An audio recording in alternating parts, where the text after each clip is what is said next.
بسم اللہ الرحمن الرحیم، شروع نام سے اللہ کے جو بڑا مہربان نہایت رحم کرنے والا ہے۔ الرحمن۔ اعوذ باللہ من الشیطان الرجیم، بسم اللہ الرحمن الرحیم۔ السلام علیکم ناظرین، بدون زیارت ٹائم ٹی وی سے پیام قرآن لے کر حاضر ہیں اور سلسلہ چل رہا ہے پیام قرآن میں تفسیر قرآن کا، اور ہمارے ساتھ ہماری مہمان ہیں محترمہ سیما زیدی صاحبہ۔ السلام علیکم۔ وعلیکم السلام ورحمۃ اللہ۔ کیسی ہیں آپ؟ جی میں ٹھیک ہوں۔ اچھا، اب بتائیے کہ آج ہم سورہ فاتحہ کی تفسیر سٹارٹ کر رہے ہیں، تو آپ کیا بتائیں گی؟ اعوذ باللہ من الشیطان الرجیم، بسم اللہ الرحمن الرحیم، الحمد للہ رب العالمین، والصلاة والسلام علی محمد وآلہ الطیبین الطاہرین۔ عزیزان، ہم نے اپنے گزشتہ پروگرام میں سورۃ الفاتحہ یعنی سورۃ الحمد کی تفسیر جو ہے وہ شروع کی ہے۔ مقدماتی پروگرام کے اندر آج ہم باقاعدہ اس کی تفسیر شروع کریں گے۔ اس سے پہلے میں چاہوں گی کہ ایک حدیث آپ کے سامنے پیش کروں رسول خدا کی، جس میں انہوں نے تھوڑی سی طویل ہے لیکن یہ کہ مقدماتی طور پر تمام چیزوں کو اس میں انہوں نے کور کیا ہے کہ اس سورے میں کون کون سا جملہ کس کس چیز کی نمائندگی کر رہا ہے، نشاندہی کر رہا ہے۔ آپ نے فرمایا کہ خداوند عالم کا ارشاد ہے کہ میں نے سورہ حمد کو اپنے اور اپنے بندوں کے درمیان تقسیم کر دیا ہے، لہٰذا میرا بندہ حق رکھتا ہے کہ وہ جو چاہے مجھ سے مانگے۔ جب بندہ کہتا ہے بسم اللہ الرحمن الرحیم تو خدائے بزرگ و برتر ارشاد فرماتا ہے کہ میرے بندے نے میرے نام سے ابتدا کی ہے تو مجھ پر لازم ہے کہ میں اس کے کاموں کو آخر تک پہنچا دوں، صحیح، اور اسے ہر حالت میں برکت عطا کروں۔ جب وہ کہتا ہے الحمدللہ رب العالمین تو خداوند عالم فرماتا ہے کہ میرے بندے نے میری حمد و ثنا کی ہے، اس نے سمجھا کہ جو نعمتیں اس کے پاس ہیں وہ میری عطا کرتا ہے، لہٰذا میں مصائب کو اس سے دور کیے دیتا ہوں۔ سبحان اللہ۔ واہ رہو کہ میں دنیا کی نعمتوں کے علاوہ اسے دار آخرت میں بھی نعمتوں سے نوازوں گا اور اس جہان کے مصائب سے بھی اسے نجات عطا کروں، صحیح، جیسے اس دنیا کی مصیبتوں سے اسے رہائی دی ہے۔ جب وہ کہتا ہے کہ الرحمن الرحیم تو خداوند عالم فرماتا ہے کہ میرا بندہ گواہی دے رہا ہے کہ میں رحمان الرحیم ہوں، اور گواہ رہو کہ میں اس کے حصے میں اپنی رحمت و عطیات کو زیادہ کیے دے رہا ہوں۔ جب وہ کہتا ہے مالک یوم الدین تو خدا فرماتا ہے کہ گواہ رہو جس طرح اس نے روز قیامت میری حاکمیت اور مالکیت کا اعتراف کیا ہے، حساب و کتاب کے دن میں اس کے حساب و کتاب کو آسان کر دوں گا، اس کی نیکیوں کو قبول کر لوں گا اور اس کی برائیوں سے درگزر کروں گا۔ جب وہ کہتا ہے ایاک نعبد تو خداوند عالم فرماتا ہے کہ میرا بندہ سچ کہہ رہا، وہ صرف میری عبادت کرتا ہے۔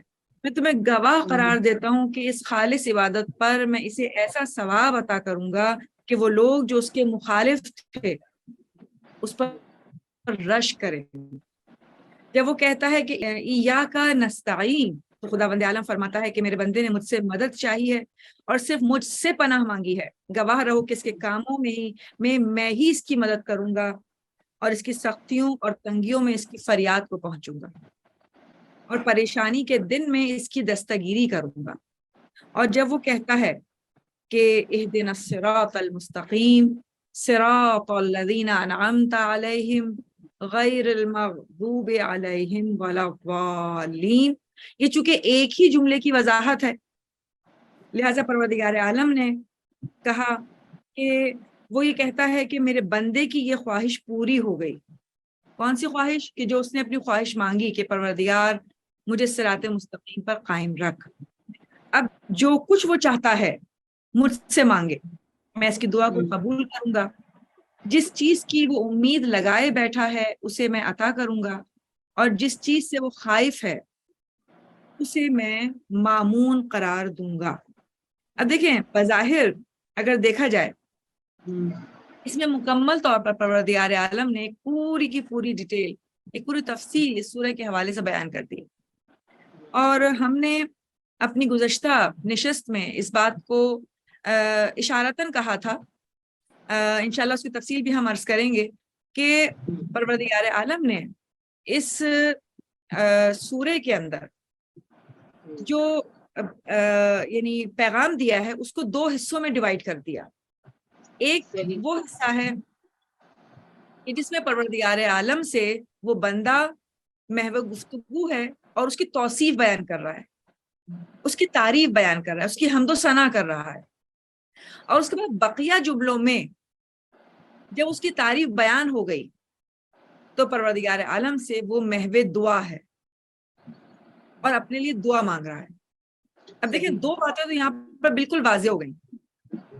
ایک تو یہ کہ جب بھی کوئی بندہ اپنے خدا سے اپنے کلام کا آغاز کرے تو اس کے کلام کا آغاز اس کی تعریف و توصیف سے ہونا چاہیے، اس کی حمد و ثنا کے ذریعے ہونا چاہیے۔ یعنی جب بھی ہم اس سے کلام کا آغاز کریں، سب سے پہلے حق یہی ہے کہ ہم اس کی تعریف بیان کریں، اس کی خدائی کے بزرگ و برتر ہونے کا اعتراف کریں، اس کی حمد بجا لائیں، اور اس کے بعد جو دعائیں ہمارے دلوں میں ہوتی ہیں ان میں سب سے بہترین دعا اور سب سے برجستہ دعا جسے آپ کہنا چاہیے وہ یہ کہ پروردگار تو ہمیں صراط مستقیم پر قائم رکھ۔ یعنی یہ وہ دعا ہے کہ جس دعا کے اندر ہماری ساری دعائیں چھپی ہوئی ہیں۔ یعنی اگر ہم صراط مستقیم پر قائم رہیں اور اس کے بتائے ہوئے راستے پر چلتے رہیں تو پھر ممکن نہیں ہے کہ ہماری زندگیوں میں کوئی اضطراب آ جائے گا یا پریشانیاں اور مصیبتیں ہمیں آزردہ کر دیں گی، ہمیں دل گرفتہ کر دیں گی، ہمیں مضطرب کر دیں گی، اور جو بھی آسانیاں ہمیں اس زندگی میں آنے والی ہیں یا مل رہی ہیں وہ ہمیں مغرور کر دیں گی، وہ ہمارے اندر تکبر پیدا کر دیں گی۔ نہ صرف یہ نعمتیں ہمیں شکر گزاری کی طرف مائل کریں گی بلکہ ہمیں اس خدا سے جوڑے رکھنے کا بھی ایک انتظام مہیا کریں گی۔ یہی وجہ ہے کہ جب اس سورہ میں صراط مستقیم کی دعا مانگی گئی تو باقاعدہ طور پر ان لوگوں کے پیچھے چلنے کی یا ان لوگوں کے راستے پہ چلنے کی بھی دعا کی گئی کہ جنہوں نے جب صراط مستقیم کو اپنایا تو وہ خدا کی نعمتوں کے مستحق قرار پائے، اور جنہوں نے اس صراط مستقیم کو چھوڑ دیا۔ یہاں ایک سوال ہے میرا۔ جی فرمائیے۔ سوال یہ ہے کہ اہل سنت ہیں اور اہل تشیع ہیں اور جتنے بھی لوگ ہیں وہ اپنی نماز میں سورہ الحمد تو پڑھتے ہیں، تو جتنا بڑا ڈیزگنیشن اس دعا کو پڑھنے سے مل رہا ہے تو کیا یہ تمام کو مل رہا ہے؟ دیکھیں، بنیادی طور پر خدا کا پیغام تو عام انسانیت کے لیے ہے۔ اگر دیکھا جائے تو قرآن جو ہے نا وہ کتاب انسانیت ہے، مسلمانوں کی کتاب نہیں ہے، انسانوں کے لیے کتاب، صحیح نا؟ تو پروردگار عالم کی رحمت تو ہر ایک پر برسی ہے، اس کی عمومی رحمت تو ہر شے کو احاطہ کیے ہوئے نا۔ اب اس رحمت سے کون کس قدر حاصل کر پاتا ہے یہ تو اس زمین پر منحصر ہے جس پر یہ رحمت برس رہی ہے، یعنی زمین کا مطلب اس قلب پر برس رہی ہے۔ میں اپنے سوال کو اور تھوڑا سا جو ہے نا وہ آپ کو اپنے، کیونکہ میں اس نقطے پہ اٹکی ہوں تھوڑا سا، تو میں چاہ رہی ہوں کہ آپ کو تھوڑا سا سمجھائیں۔ جب امام حسین علیہ السلام کو شہید کیا گیا تو میں نے ہمیشہ مصائب میں سنا ہے کہ وہاں سارے حافظ قرآن جی تھے، آپ ایگری کریے؟ تو جی اب آپ مجھے یہ بتائیے کہ وہ الحمد بھی پڑھ رہے تھے تو کیا یہ ساری بلیسنگز ان کے لیے بھی تھی؟ میں آپ کو پھر وہی کہوں گی کہ دیکھیں قرآن کو صرف پڑھ لینا اور رٹے رٹائے انداز میں یعنی کہ ریڈنگ کر کے اور ختم کر لینا انسان کے لیے نہیں ہے. مطلب انسان کو اس لیے نہیں کہا گیا ہے کہ آپ صرف رٹے رٹائے انداز میں اس کو بیان کر دیں. یہاں معاملہ یہ کہ جو بھی شخص مثال کے طور پر قرآن کے اس پورے نسخے کو ازبر کر لے، یاد کر لے اور اس کو بار بار پڑھتا رہے لیکن اس پر عمل نہ کر پائے، اس ہدایت کو یعنی وصول نہ کر پائے، اس ہدایت پر عمل نہ کر پائے، تو مجھے بتائیں یہ رٹا رٹایا قرآن اس کو کیا مدد کرے گا؟ صحیح بات ہے. آپ نے جس طرح سے کہا تھا کہ نماز اگر کوئی چینج نہیں لا رہی ہے تو آپ جسٹ ایکسرسائز کر رہے ہیں، وہ کوئی آپ کا فائدہ نہیں ہے اس کے اندر. جی صحیح. جب تک دین کے کسی بھی حکم کے اندر جو روحانیت موجود ہے، جو معنویت موجود ہے، اس معنویت کو اگر ہم اپنے قلب میں محسوس نہیں کیا یا اس کو درک نہیں کیا اور اس کے مطابق اس پر عمل نہیں کیا تو ہمارا کوئی بھی عمل یعنی نمائشی ہے. آپ دیکھیں اس کی اگزامپل علماء بہت اچھی دیتے ہیں. وہ کہتے ہیں کہ آپ نے دنیا میں 2 طریقے کے پھولوں کو دیکھا ہوگا. ایک وہ پھول ہے جو اصلی پھول ہیں، جو ایک لیونگ پلانٹ میں اگ رہے ہیں، ٹھیک ہے نا، وہ پھول ہیں. اور ایک وہ پھول ہوتے ہیں جو اپنے آپ ڈرائنگ رومز میں سجاتے ہیں، آرٹیفیشل پھول شاید اس سے بھی زیادہ دل فریب ہو. حالانکہ خدا کی نعمت سے بڑھ کر خدا کی دل یعنی جو بنائی ہوئی کچھ نہیں ہو سکتا. لیکن بالفرض اگر ہم سوچ بھی لیں ایسی چیز کہ ہمارے ڈرائنگ رومز میں بہت ہی خوبصورت گلدستہ، تو مجھے بتائیں اگر وہ واقعی آرٹیفیشل ہو تو کیا وہ وہی خوشبو دے دے گا؟ نہیں، اس کا نہ وہ فائدہ ہے نہ وہ ہے، بس وہ آنکھوں کو اچھا لگ رہا ہے. ہاں وہ بس وہ آنکھوں کو اچھا لگ رہا ہے. یعنی مثال کے طور پر وہ صرف ظاہری طور پر ہمیں محسوس کر رہا ہے لیکن اس کی اندر کی جو تازگی ہے یا اس کی جو خوشبو ہے جو پروردگار عالم نے ایک لیونگ فلاور کو دی ہے وہ آپ اس سے حاصل نہیں کر پائیں گے. حتیٰ کہ یہ جو خوشبو ہے صرف یہ خوشبو ہی نہیں عطا ہو رہی ان پھولوں سے، ان پھولوں کے ذریعے وہ حشرات اس نیکٹر کو بھی جذب کر رہے ہیں. بالکل، اس کے کافی فوائد چلتے ہیں. جی یعنی بہت کچھ آپ ان تمام چیزوں کو حاصل نہیں کر سکتے اس نمائشی پھولوں سے. لیکن یہاں میرا آپ سے ایک سوال ہے اور وہ یہ ہے کہ مثال کے طور پہ جیسے ہم لوگ رمضان جب شروع ہوتا ہے تو ایک دوڑ بھاگ میں لگ جاتے ہیں کہ قرآن ختم کرنا ہے اینڈ آل، جس سے سب کر رہے ہوتے ہیں، ہم پڑھتے ہیں. یا پھر ہمارے یہاں قرآن بدقسمتی سے صرف کسی کے انتقال پہ کھلتا ہے، یا رمضان یا انتقال، اس کے بیچ میں ہم قرآن کا مطالعہ بہت مشکل سے کرتے ہیں. میں اپنے جیسے کی بات کر رہی ہوں، میجورٹی کی بات کر رہے ہیں جن کے پاس ٹائم نہیں ہے، اپنے چھوٹے بہن بھائیوں کی بات کر رہے ہیں. اب مجھے یہ بتائیں کہ ہم تو اس کو پڑھ رہے ہیں ایز اٹ از، کیا ایسا عمل کریں کہ یہ اس کی جو میجیکل ورڈز ہیں جو آپ بتا رہی ہیں، یعنی اس سے پہلے جو آپ نے اس کا تعارف میں ہم نے جو اس کا ایپیسوڈ کیا ہے وہ بہت ہی امیزنگ تھا، اور ابھی بھی جو آپ بتا رہی ہیں جس حساب سے اس کی تفسیر آپ نے سٹارٹ لی ہے تو یہ مطلب مجھے لگ رہا ہے کہ پورے قرآن پہ بھاری ہے یہ سورہ الحمد. تو مجھے یہ بتائیں کہ ہم اس کی روحانیت کو کیسے، اس ایکسٹریکٹ کو کیسے حاصل کر سکتے ہیں، کیسے ہم لوگ کیسے لے سکتے ہیں؟ دیکھیں میں نے ابتدا میں جو رسول اکرم کی جو حدیث آپ کے سامنے گوش گزار کی، اس میں بظاہر دیکھیں انسان اپنی گفتگو سے پہچانا جاتا ہے نا، ٹھیک ہے نا. وہ الگ بات ہے اس کی منافقانہ سوچ اور اس کی حقیقت پسندانہ سوچ، اس کو ایک طرف رکھ دیں فی الحال. تو ہم مثال کے طور پر کسی شخص کو اسی گفتگو سے پہچانتے ہیں.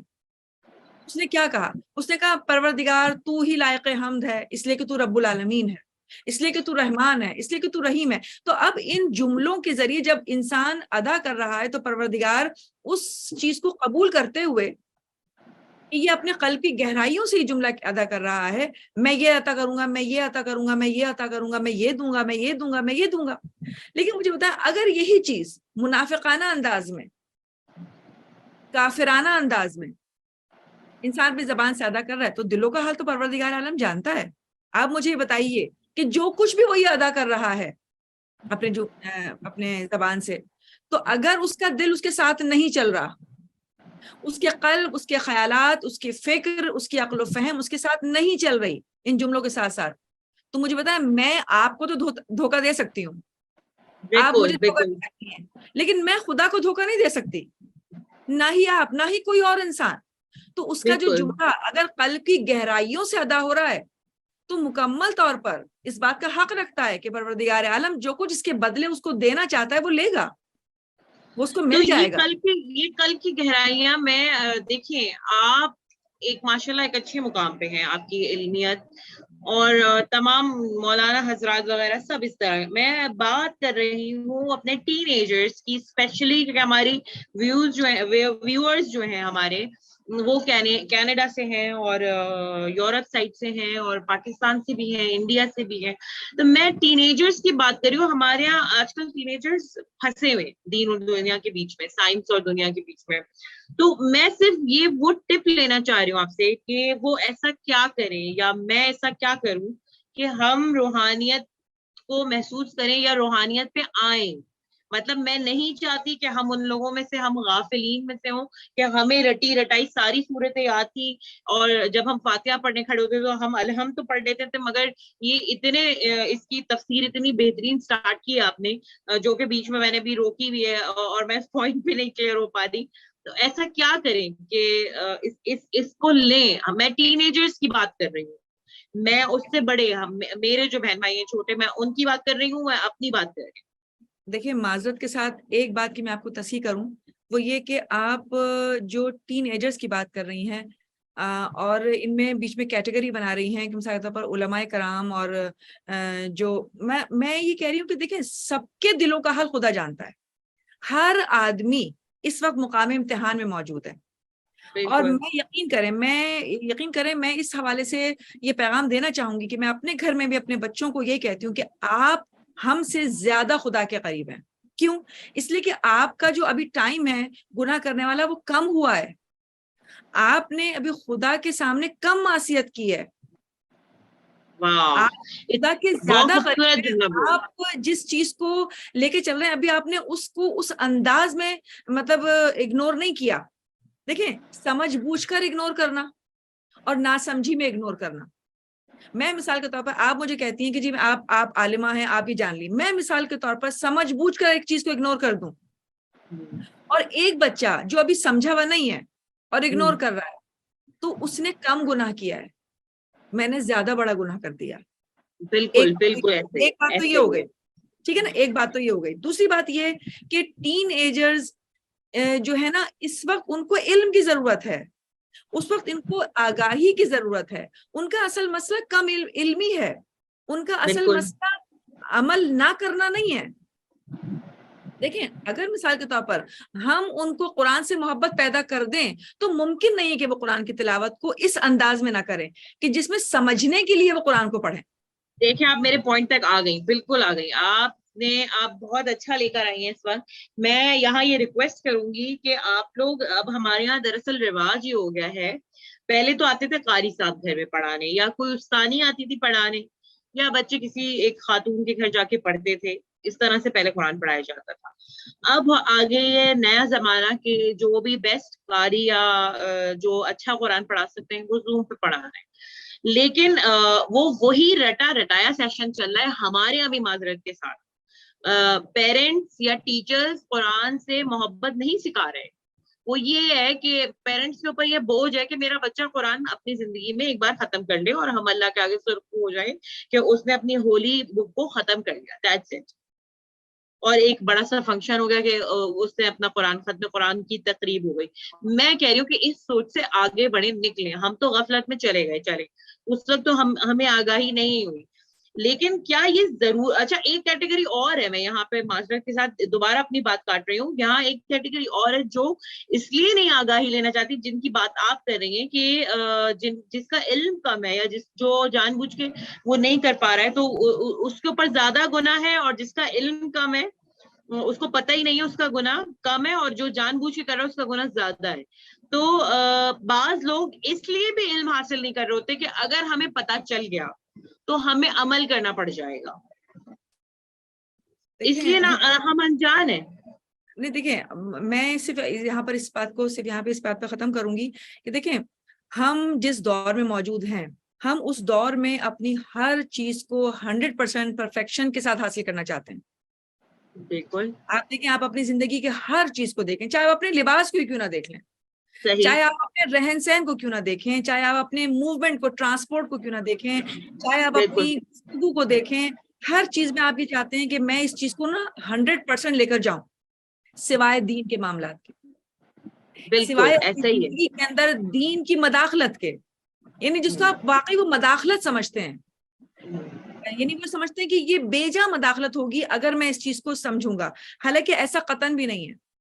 ہمیں اپنی زندگی کو دین ہی کے دائرے میں گزارنے کے لیے کرنا تھا، پہلی بات. دوسری بات یہ ہے کہ جب یہ تمام ہمیں مواقع میسر ہیں، اور ان مواقع کو استعمال کرتے ہوئے کمپیوٹرز ہیں، موبائلز ہیں، انٹرنیٹ ہے، بالکل سب کچھ بالکل میسر ہے ہمارے ٹپس کے اوپر، ایون کہ اب ہماری شاپنگ تک بھی ہم آن لائن کر رہے ہیں، سب کچھ کر رہے ہیں بالکل نا. ایسے مجھے بتائیں، جب ہم یہ تمام کام اپنے تمام کاموں کے لیے اویلیبل بنا رہے ہیں، ان کے لیے وقت بھی نکال رہے ہیں، ان کے لیے سارے جتن کر رہے ہیں، تو اب ہم صرف یہ کہیں کہ قرآن کی ریڈنگ کر کے بچے کو مکمل کر دیں اور سمجھ لیں کہ وہ مسلمان ہو گیا یا مسلمان رہ گیا، تو پھر تو یہ سراسر افسوس کا مقام ہے. یہ اب ہو بھی رہا ہے میرے اب بھی سراؤنڈنگز اس میں. کا مطلب اگر ایسے لوگ موجود ہیں اور دین کو مظلوم بنائے ہوئے ہیں، تو پھر آپ خدارہ یزید اور اس کے لشکر کو برا بھلا مت کہیں،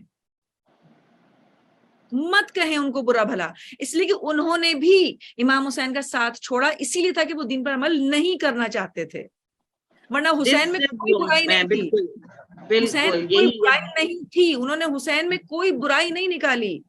انہوں نے کہا آپ اس وجہ سے ہم آپ سے لڑیں کہ آپ علی کے بیٹے ہیں، اور علی نے عدالت کے میدان میں، شجاعت کے میدان میں، بہادری کے میدان میں، دین پر عمل کرنے کے میدان میں کوئی کمی نہیں چھوڑی. سبحان اللہ. ہم ان سے پسپا ہی اسی بنیاد پر ہوئے ہیں، ان کے آباء و اجداد کو مارا گیا. دیکھیں مثال کے طور پر ابھی گزشتہ روز میں ایک چیز کا پڑھ رہی تھی، تو میرے یعنی بحث ہو رہی تھی ایک جگہ، اس میں یہی کہا گیا کہ یہ جو یزید نے جو جملہ کہا کہ آج دیکھتے میرے آباء و اجداد کہ میں نے بدر و احد بدلہ لے لیا، تو یزید تو پیدا بھی نہیں ہوا تھا بدر و احد کے صحیح مار بات، کو، بالکل صحیح. وہ تو موجود بھی نہیں تھا، اسے تو پتہ ہی نہیں کہ کون مرا تھا کون جیا تھا. بالکل ایسے ہی ہے. اس کا مطلب یہ ہے کہ جب دشمن علی کی دشمنی کو نسل در نسل چلا سکتا ہے اور اس کو بڑھاوا دے سکتا ہے، تو مجھے صرف یہ بتائیے کہ علی کے دوست اور محب نسل در نسل دین سے محبت کو اپنی اولادوں میں کیوں نہیں بڑھا سکتے؟ اپنی دین کی جو کوانٹٹی میرے پاس موجود ہے، کیا مجھ پر فرض نہیں ہے کہ میری اولاد اس سے زیادہ عمل کرنے والی ہو؟ اگر میری اولاد مجھ سے زیادہ عمل کرنے والی نہ بن سکی تو یہ میری ناکامی ہے. میں اپنے دین کے لیے کچھ نہیں کر سکی، میں اپنے مولا کے لیے کچھ نہیں کر سکی، میں علی کی ولایت کے پیغام کو نہیں پہنچا سکی. آپ مجھے بتائیے، یہ وہ دیکھیں آج کل کے جو بچے ہیں نا، آپ ان کے پاس نا ہر چیز کا جواب موجود ہوتا ہے. جب ہم ان سے یہ بات کرتے ہیں کہ ہم تو غفلت میں رہے، اب ہم نے ہوش پکڑ لیا اور اٹس ٹو لیٹ. میں اپنی بات کر رہی ہوں، جب میں کسی کو کہتی ہوں تو وہ یہ کہتے ہیں کہ تم نے اپنے انجوائمنٹ کے ٹائم پہ سارا انجوائے کر لیا، اب تم آ گئی کہ اس طرح کی باتیں کرنے کے لیے آ گئی، تو وہ لینا ہی نہیں چاہ رہا ہے آگاہی ابھی. نہیں، یہ کامن جملہ ہے جو کسی بھی دین کی طرف آنے والے شخص کو پہلی بار، یہ پہلا پتھر ہے جو اس کو سہنا پڑتا ہے، یہ پہلا پتھر ہے. جب وہ یہ اپنے اوپر اس کے لگتا ہے کہ جب یہ کہا جاتا ہے، مجھے بتائیں جب خداوند عالم نے اپنے آپ کو رحمان اور رحیم بتا کر توبہ کے دروازوں کو اپنی عمر کے، انسان کی عمر کے آخری لمحوں تک کھولے رکھا ہے، تو میں کون ہوتی ہوں یہ کہنے والی کہ آپ اب کیوں آ رہی ہیں؟ کیا میں نے مواخذہ کرنا ہے اس شخص کا؟ یعنی اگر میں کسی کو یہ کہوں کہ اب آ رہی ہیں آپ، تو کیا میں نے مواخذہ کرنا تھا؟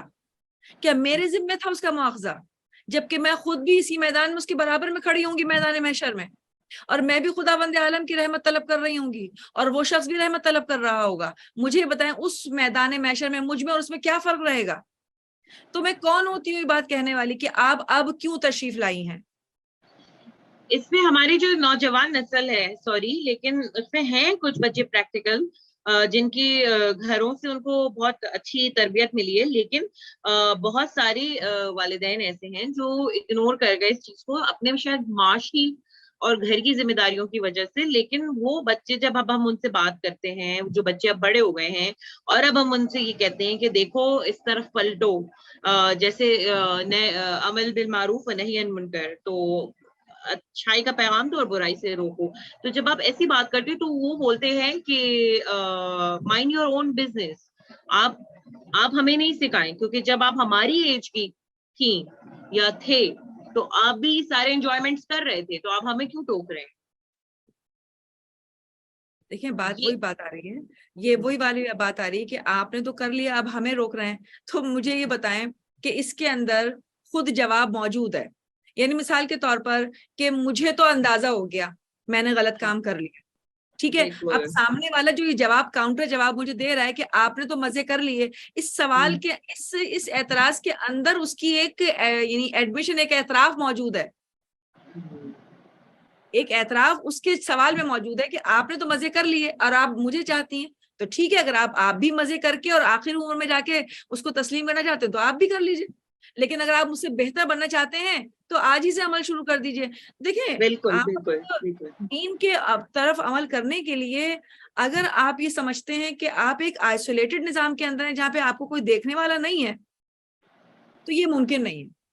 اسلام رہبانی کی تعلیم نہیں دیتا، اسلام قطعاً نہیں کہتا کہ جب بھی آپ نے سوچا اور دین پر عمل کرنے لگے تو آپ ایک ایسی جگہ پہنچ جائیں جہاں پہ کوئی آپ کو کچھ نہ کہے. دیکھیں پہلی ہی اس میں اندر اگر آپ کو اتنی ساری باتوں کا سامنا کرنا پڑ رہا ہے تو اسی نیت کے تحت اس کو قبول کر لیجئے کہ پروردگار عالم نے میرا احتساب شروع کر دیا ہے اور اسی دنیا میں مجھے فارغ کر دے گا. اسی دنیا میں اگر میں نے ان تانوں کو سہ لیا، ان اعتراضات کا جواب احسن طریقے سے دے دیا، یعنی مثال کے طور پر میرے لیے اتنا ہی کافی کہ ہاں مجھے تو بہت پچھتاوا ہوا ہے، لیکن میں چاہتی ہوں تمہیں یہ پچھتاوا نہ ہو، میں تم سے محبت کرتی ہوں، میں تمہیں زیادہ عزیز رکھتی ہوں، تو کیا یہ اچھا نہیں ہوگا کہ تم میرے پچھتاوے سے بچ جاؤ اور تمہیں ایسی پچھتاوے والی زندگی سے نجات مل جائے؟ تو میرے خیال سے یہ اور گفتگو کا یہ انداز خود بخود سامنے والے کو قائل کر سکتا ہے. یعنی یہ ایسی بات نہیں ہے کہ انسان اس میں کسی کو اپنی طرف راغب نہ کر سکے. بہت سارے ایسے مواقع ہیں جس میں انسان یہ کر سکتا ہے. یعنی یہ خود دین کی ایک تبلیغ ہے. اس کو اس انداز میں بجائے لینے کے کہ اس نے ہمیں ٹونٹ کیا ہے اور ہماری حوصلے کو پست کیا ہے، آپ اسی کو تبلیغ سمجھ کر سامنے والے پہ پلٹا دیجئے کہ اسی لیے تو میں دین کی تبلیغ کے لیے سامنے آئی ہوں کہ میں نے جو اپنی زندگی میں اپنا چہرہ دیکھ لیا، اب میں نہیں چاہتی کہ ایسا چہرہ تم بھی اپنی زندگی کے آئینے میں اپنا دیکھو. میں چاہتی ہوں تم اپنا خوبصورت چہرہ دیکھو، تم اپنا بہتر چہرہ دیکھو، اور تم بہت جلدی جو ہے اگر اس کام پر آ جاؤ گے یا اسٹارٹ کر لو گے تو میرے سے زیادہ بڑی چیز کو حاصل کر سکو گے زندگی کے اندر. تو یہ تو بہت ساری باتیں ہیں جو انسان میں مستقل ایک کشمکش رہتی ہے، ایک جنگ ہے جو اپنے نفس کے ساتھ بھی ہے اور لوگوں کے ساتھ بھی، یعنی انسانیت اور معاشرے کے ساتھ بھی ہے. تو یہ ممکن نہیں ہے کہ ہم اس چیز کو آگے لے کر چل سکیں مطلب اس طرح سے. اور اس میں پسپائی ہے. اگر ہم سامنے والوں کے اعتراضات کے اوپر پسپا ہو گئے تو اس کا مطلب ہے کہ ہم ابھی بھی اپنے دین کے ساتھ مخلص نہیں ہوئے اور لوگوں کے اعتراضات کو بہانہ بنا کر واپس اپنی زندگی میں پلٹنا چاہتے ہیں. اللہ رحم کرے ایسا نہ ہو. جی ایسا نہ ہو کہ ہم یہ سمجھیں کہ ٹھیک ہے اب اتنے سارے لوگ ہمیں ٹونٹ کریں گے تو ہم کیسے زندہ بچ سکیں گے، ہم کیسے زندہ رہ سکیں گے. بہتر ہے اس وقت میں کہ اب ٹالرنس ہی نہیں ہے کسی کے اندر، برداشت ختم ہو چکی ہے. تو یہ چیز اس طرح سے نہیں ہو سکتی، یہ ہمیں کرنا پڑے گا اور یہ پہلا محاسبہ ہے، یہ پہلا احتساب ہے اللہ کی طرف سے. اس کو ایسے سمجھ لیا جائے. وہ بہت بہت خوبصورت بولی ہیں آپ. اس کو اینڈنگ نوٹ کر دیجئے میسج دے کے جو میرا سوال تھا اس کو بالکل بریفلی مطلب اینڈنگ نوٹ دے دیجیے، پھر ہم اپنا جو ہے وہ اگلی حصے میں جو ہے وہ تفسیر پر آ جائیں گے. عزیزان، بات یہ ہے کہ یہ جو کچھ بھی اب اس وقت خود یہ پروگرام بھی ایک وسیلہ ہے. بالکل. اگر ہم یہ سمجھتے ہیں کہ واقعی دین ہی وہ راستہ ہے، دین ہی وہ طریقہ ہے، یا دین ہی وہ پناہ گاہ ہے کہ جہاں پہنچ کر ہم، جس کی پناہ میں آ کر ہم اپنی زندگی کو ایک بہترین طریقے سے، ایک راحت شدہ زندگی، ایک پرسکون زندگی، ایک اضطراب سے دور زندگی کو اگر ہم حاصل کرنا چاہیں تو دین ہی وہ واحد امبریلا ہے، دین ہی وہ واحد پناہ گاہ ہے. اور اس موجودہ دور میں جہاں چاروں طرف سے ہمارے اوپر جو ہے ایک یلغار ہے، سیاسی طور پر، مذہبی طور پر، معاشرتی طور پر، سماجی طور پر اور اقتصادی طور پر. آپ مجھے بتائیں اس وقت ہم سب کے سب بشمول پوری انسانیت، جس میں مسلمان سب سے زیادہ ان تمام پریشانیوں کا شکار ہیں، کیا کوئی اور حل ہے ہم مسلمانوں کے پاس کہ ہم اس دین سے دور ہوئے بغیر کوئی اور راہ حل حاصل کر سکیں؟ یہ ممکن نہیں ہے. لہٰذا قرآن کریم وہ واحد راستہ ہمارے لیے پیش کر رہا ہے کہ اگر ہم نے اس کے پیغامات کو اچھی طرح سے سمجھ لیا اور درک کر لیا تو پھر ایک وہ شخص جو اپنے آپ کو پڑھا لکھا کہتا ہے، تہذیب یافتہ کہتا ہے، انٹلیکچوئل کہتا ہے، سویلائزڈ کہتا ہے، پھر اس کے پاس کوئی چارہ نہیں بچے گا کہ وہ اس پر عمل نہ کرے. اور یہی نشانی ہے ایک بااخلاق، ایک عقل مند، ایک عقل و فہم رکھنے والے انسان کی، کہ جیسے ہی اس کے پاس کوئی دلیل آ جاتی ہے، جیسے ہی اس کے سامنے کوئی حجت ظاہر ہو جاتی ہے اور وہ دلیل اس کے دل کو قانع کر دیتی ہے، اس کی عقل کو سمجھا دیتی ہے، تو پھر وہ عمل کی طرف خود بخود گامزن ہو جاتا ہے. پھر اسے کسی کے کہنے کی ضرورت نہیں پڑتی، پھر وہ خدا کے خاص بندوں میں شامل ہونے کی اہلیت رکھتا ہے، پھر وہ اس پیغام پر عمل کرنے کی صلاحیت رکھتا ہے. اور پھر اس موقع پر جب وہ یہ کہے گا اہدنا الصراط المستقیم، تو وہ واقعی وہ دعا ہوگی جو اس کے دل سے نکلے گی. واہ سبحان اللہ. پھر وہ ضرور اس نعمت کا اجر ضرور حاصل کرے گا کہ جو پروردگار عالم نے اس کے لیے جمع کر رکھا ہے، ذخیرہ کر رکھا ہے. پروردگار ہم سب قرآن کریم کے اوپر عمل کرنے کی اور پروردگار کی خوشنودی کو حاصل کرنے کی اور اس کے بندوں میں، اس کے خاص بندوں میں شامل ہونے کی توفیق عطا فرمائے، اور ہم سب کی کوششوں کو اس راہ میں قبول اور مقبول فرمائے. بہت شکریہ. اسی کے ساتھ ناظرین پروگرام کا وقت ہمارے تمام ہو جاتا ہے. انشاءاللہ اگلے پروگرام میں ہم سورہ فاتحہ، سورہ الحمد کی تفسیر پراپر طریقے سے محترمہ سیما زیدی صاحبہ سے سنیں گے. اس بار جو سوالات تھے وہ کچھ الجھن کا شکار ہو رہے تھے یہاں بیچ میں آ کے، اور میرا خیال ہے کہ کافی آپ کے لیے جو میرے چھوٹے بہن بھائی ہیں اور مجھ سے چھوٹے ہیں، یا ہو سکتا ہے کسی بھی ایج میں ہم جاتے ہیں رہنمائی، ان سوالوں کے جوابوں سے آپ کو بہت رہنمائی ملی ہوگی. اسی کے ساتھ ہی بطور زہرا کو پیام قرآن سے اجازت دیجیے. دیکھتے رہیے قائم ٹی وی. اپنا خیال رکھیے. اللہ حافظ. المشرقین ورب المغربین، وہ چاند اور سورج دونوں کے مشرق اور مغرب کا مالک ہے. فبأي آلاء ربكما تكذبان، پھر تم دونوں اپنے رب کی کن کن نعمتوں کو جھٹلاؤ گے. مرج البحرین یلتقیان، اس نے دو دریا بہائے ہیں جو آپس میں مل جاتے ہیں.